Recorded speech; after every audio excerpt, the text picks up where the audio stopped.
and circle rejection. Let's say there's a person whose number one value is they want to be successful. And the number one thing they want is rejection. Avoid is rejection. Does anybody see a smidge of a problem with this list? Raise your hand if you see a bit of a problem. What's the problem? In order to succeed on a cultural scale, must you risk rejection? The answer is yes. But it's worse than that. They're not equal. When they're both number one, people do more to avoid pain than they'll ever do to gain pleasure. So the rejection has more power. So they'll take 2 steps forward to succeed and then 3 steps back so they're not rejected. Because, by the way, when you succeed, do your chances of being rejected increase or decrease after you succeed? Which one? Increase or decrease? Show me, nice and strong. Show me which one. That's right. Because when you succeed, then other people pay attention, and you pay attention. So now you can be even more rejected. In fact, people will reject people who are successful they've never met, they know nothing about it, and they'll make up stories. Oh, yeah, they did it. They're so lucky, or they screwed people. They'll make up stories. People they never even met because of the need for significance. If they think you think you're more significant or someone else does, they'll try and tear you down. 2 ways to be significant. Work harder and develop more skill, or tear somebody down. Tearing you down is a lot easier. So when those two happen, this person has inner conflict. They want to succeed, but not be rejected. They're going to, what they call, sabotage themselves. That's not your brain sabotaging. It's just doing what your current programming is. Change your programming, you won't have a problem. So that's what we do. So we want to shift this. Now, I'm not here to try and get you to do this part today because this is like a 5-day process. People do about 15 to 20 pages of homework in advance. I read everybody's homework before the meeting. That's Date with Destiny. So I'm not holding back. It just takes more time. But I want you to be aware of how powerful your values are. But take heart. I can do a second step that's powerful today that can change your whole life. Because I said there are 2 things that control your life. Your values and your beliefs. So think of it this. Your values are the target. They determine your direction and what you're going for, and your direction determines your ultimate destination or destiny. But whether you get to the target, the arrow that's going to shoot you through that direction is your beliefs. Your beliefs are going to control how forcefully you go for it or pull back. And there are different types of beliefs, and we're going to find those limiting beliefs and destroy them, and for many of you, this will be the most powerful part of the next couple of days. So I want you to try this for a second. There are 2 types of beliefs. Jot them down. There are global beliefs and there are rules. 2 types of beliefs, global beliefs and rules. Now, what's the difference between these 2? Well, a global belief is a belief that affects your whole life. So when you have a belief about life or about people or about yourself, that's a global belief. So 3 phrases that'll help you know it's a global belief. If someone says life's a bitch and then you die or you marry one, that's not a good belief, right? That'll mess you up really bad, right? Or I'm a procrastinator, I'm an achiever. Whatever you attach I am to, with enough emotion, enough consistency, you will become it. It becomes your identity. Or people are, or men are, or women are, or Christians are, or Jews are, or Muslims are, or Hindus are, or Americans are, or Germans are, or French. Anytime you come up with a large group, it affects your whole life. So if we change 3 global beliefs, it's like when you drop the stone in the water, it doesn't stop there. It has a ripple effect on your whole life. So do you have some limiting beliefs about life? Limiting beliefs about yourself? Limiting beliefs about other people? We want to identify the ones that are most in the way, and we're going to handle them today. We're going to get rid of them. So those are global beliefs. So you can have a global belief like men are jerks, or women are manipulators, and our people have that. We're going to look at 2 types of beliefs. You can pull from either one for the ones you want to change. Could be a global belief. Life is. By the way, what if you say, what's life like? And someone says, life is a test.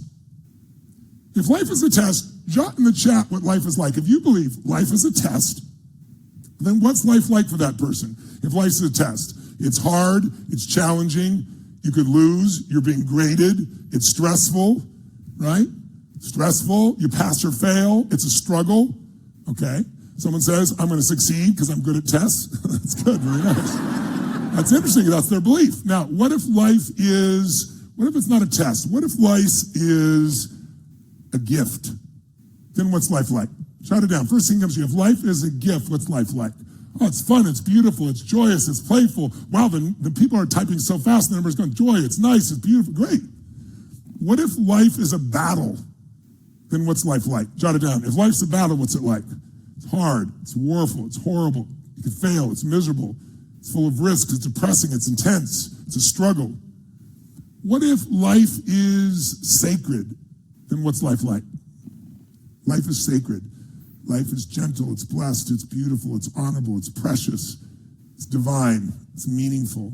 And by the way, can you feel the energy difference in your body if you think life is a gift, or life is sacred, or life is a test? What if life is a dance? Then what's life like? Jot it down. If life is a dance, what's it like? It's fun, it's connected, it's sexy, it's energetic, it's strong, it's joyful, it's shitty because I don't dance well, it's energetic, it's delicate. It's like, what if life was a party? Then what's life like? Jot it down. What's life? If life was a party, what's life like? What's the life there? Fun, loud, exhausting, crazy, adventurous, celebrating fun. So by the way, which one of these is life? Which one? Many of you will say all of them. I'm watching you mouth all of them with your mouth. No, it's the one you focus on. It's the one you tell yourself most often. And then once you tell yourself, you'll find ways to reassure yourself that's true. I'll give you an example. I want you to try something real fast. It may not work because you're in a room you know really well, but let's try this. Sit up in your chair, and I want you to scan the room you're in, all around you, and look for brown. Look for anything that is brown. Don't say anything. Just look around and don't miss anything. Look behind you, look on the walls, look nearby, anything that's brown. Okay? Got it? Close your eyes. Now with your eyes closed, tell me everything you saw that was red. If you're seeing a lot more brown than red, say yes. Say yes. Okay, open your eyes now and look for red. Look for red. Anywhere you can find red, or any version of red, look for red, look for red, look for red, look for red, look for red. Raise your hand if you found more red this time. Raise your hand nice and high, make some noise you found more red. Now, why did you find more red this time? Because seek and ye shall what? Find. Once you develop a belief about something, you're going to find it. In fact, listen to me. You're going to find shit that's not even there just to make yourself feel good. I'll prove it to you. How many saw beige shit, called it brown, just so you could feel successful? How many saw burgundy, called it red, just so you could count more numbers out there, ladies and gentlemen? Okay? So if you develop a belief this person's a jerk, you're going to find jerkiness even if it's not there. You're going to color it. If you think you're a jerk, you're going to find something bad in yourself, even if it's not there. If you think a person's your friend, you're going to find the good. So our beliefs control everything in our life. So maybe it's time to do an update on a few beliefs. How many are up for that here? Say aye. So I said there's two types of beliefs. Let me clarify. So we said one type of belief is global. Life is, I am, people are, right? But then there are very more specific beliefs called rules. Rules, remember, a belief is a feeling of certainty about what something means. Well, many of you have rules that don't make any sense, but you learn them along the way. So remember I said, look before you leap, or he hesitates is lost. Those are totally different rules.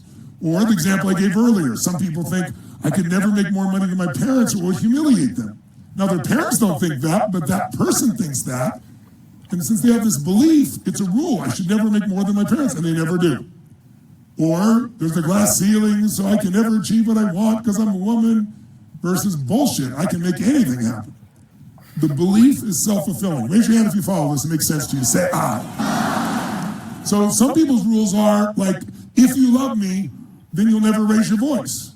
I remember 40 years ago, I was in a relationship with a woman. Her whole thing was, if you raise your voice, you don't love me. And I'm like, I raised my voice because I love you. If I didn't care, I wouldn't raise my voice. And she goes, no, you don't love me, you don't love me. And then in my world, I grew up in a family. I had 4 different fathers. My mom was pretty intense. And so in our family, there was only one rule. You didn't give up.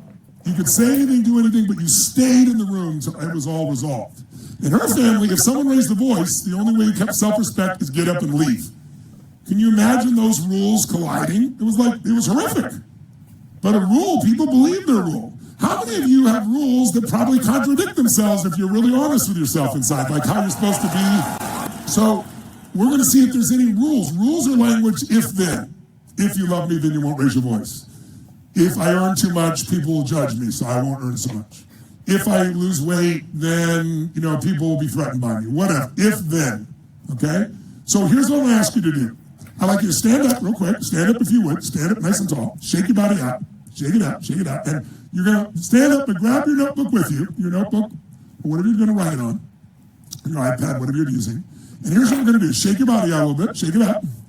And first of all, we let you know earlier that if you have children in the room that are 10 years or younger, now this is your judgment, what we're going to do initially will feel pretty intense. Even though you're not in a stadium with 20,000 people, we're going to use leverage to get rid of our limiting beliefs. So first we're going to figure out what they are, but eventually we're going to do that. And it'll be intense. It'll be sounds, it'll be intense, it'll feel intense. And so we've created a separate process for your kids. So if you need your kids to be doing something different, you can, I think they told you earlier how to do it. They'll put it up on the screen. Your kids can do a different thing, or they can go in the other room. We just don't want you worried about them. And there are kids that do this that are 8, 9, 10 years old, but it can feel intense. So your judgment, we just want your kids taken care of, okay? So they can go to that little section that we've given you. Otherwise, what you're going to do is the following. Stand up. Make your move. Make your move. Make a move. Say yes. Say yes. Make the sound of unstoppable intensity